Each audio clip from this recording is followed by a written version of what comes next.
Hey guys, welcome back to the channel. Thank you so much guys for joining me for another session. Today guys, I am bringing you some spring decorating ideas that can be used in a small open concept.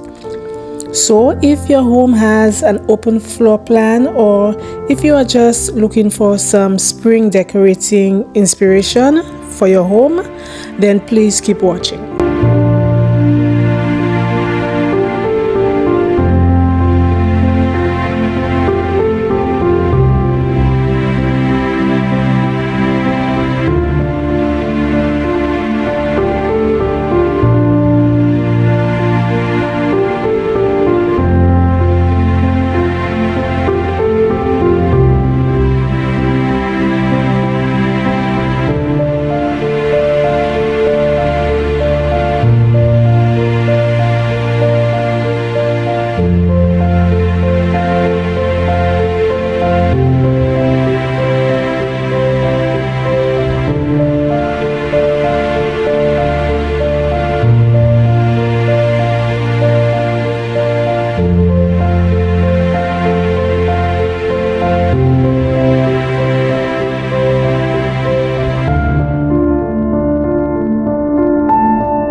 Alright guys, so I did get some new lamps from HomeSense. Now I know I'm a big fan of lamps with shades, but honestly I just couldn't pass these up because I like the sleek minimal design of these lamps. But the only downside for me was that I found that the lighting was a bit harsh with the regular bulbs. So I am changing out these regular bulbs for these Himalayan salt rock bulbs from Amazon. And these bulbs, they emit the perfect soft glow in the space, just the way I like it.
Alright guys, so we have come to the end of yet another video, and I truly hope you enjoyed it and that you were inspired in some way. And now it is your time to participate. You can do so by liking, commenting, sharing, and subscribing to the channel. Oh, and when you comment this time, please can you leave me a heart corresponding to the color that you are using in your home for this spring 2025. All right guys, so we are close of our session with our usual scripture reading, Psalm 116 verses 1 and 2, and it reads, I love that Yahweh heard my voice when I prayed. Because he turned his ear to me, I will call on him as long as I live. So this is our scripture reading for today, guys. I want to thank you so much if you stayed with me right up to this very point. Thank you so much. Thank you, that means so much to me. And as always, I wish that you just continue taking care of yourselves. Stay strong in Messiah, and I will see you guys in the next one. Bye.